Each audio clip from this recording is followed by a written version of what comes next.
কিন্তু দেশি বিদেশি চক্রান্তকারীরা প্রথম থেকেই জিয়াকে সহ্য করতে পারছে না।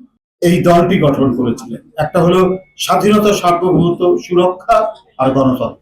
এদেশের তিনটি প্রত্যয়কে সামনে নিয়ে এই দলটি গঠন করেছিলেন, একটা হলো স্বাধীনতা, সার্বভৌমত্ব, সুরক্ষা আর গণতন্ত্র। এই স্পিরিটকে সাথে নিয়ে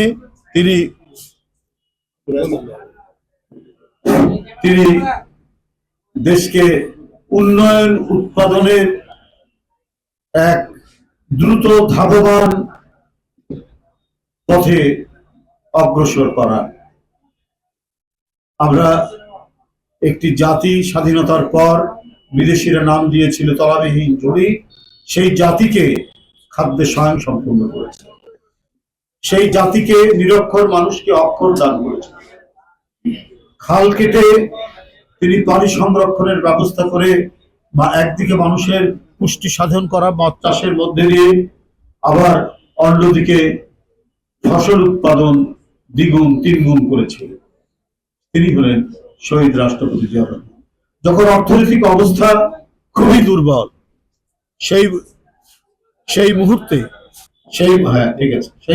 তিনি দেশকে একটা মজবুত ভিত্তির উপর দাঁড় করাতে পেরেছেন। কিন্তু দেশি বিদেশি চক্রান্তকারীরা প্রথম থেকেই জিয়াকে সহ্য করতে পারছে না।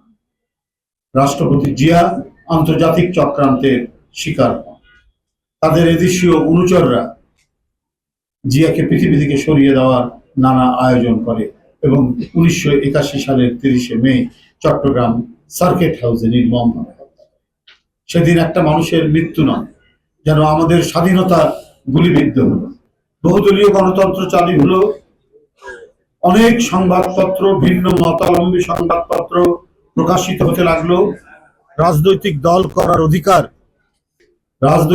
করার অধিকার নিশ্চিত হলো। মানুষ এক ভয়ঙ্কর দুর্বিপাকের রুদ্ধশ্বাস অবস্থা থেকে মুক্তি লাভ করল। তিনি এদেশের এক হরজন্মা রাষ্ট্রনায়ক, সাবেক রাষ্ট্রপতি জিয়া রহমান এদেশের তিনটি প্রত্যয়কে সামনে নিয়ে এই দলটি গঠন করেছিলেন, একটা হলো স্বাধীনতা, সার্বভৌমত্ব, সুরক্ষা আর গণতন্ত্র। এই স্পিরিটকে সাথে নিয়ে তিনি দেশকে উন্নয়ন উৎপাদনের এক দ্রুত ধাবমান পথে অগ্রসর করা। বিরোধী দল বিরোধিতার জন্য সমালোচনা করেন, কিন্তু বিভিন্ন অর্থনৈতিক প্রতিষ্ঠান আছে, বিভিন্ন যারা ডাটা প্রসেস করেন এবং সরকারের বিভিন্ন কর্মকাণ্ডের খোঁজ খবর রাখেন, এই ধরনের প্রতিষ্ঠানগুলো তারা গবেষণা করেছে।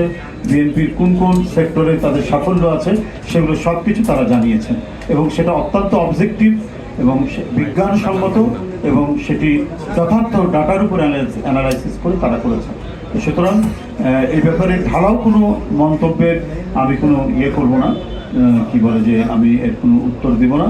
তবে এটুকু আপনাদের বলতে পারি, যা যতটুকু আমরা অগ্রসর হয়েছি সেইটুকু আপনাদেরকে জানানো হয়েছে মাননীয় কার্যালয় থেকে, এবং কতটুকু আমাদের অগ্রগতি হয়েছে, কতটুকু আমরা গেছি, সবগুলোই আমরা পরিসংখ্যান দিয়ে কোয়ালিফাই করার চেষ্টা করেছি। ধন্যবাদ।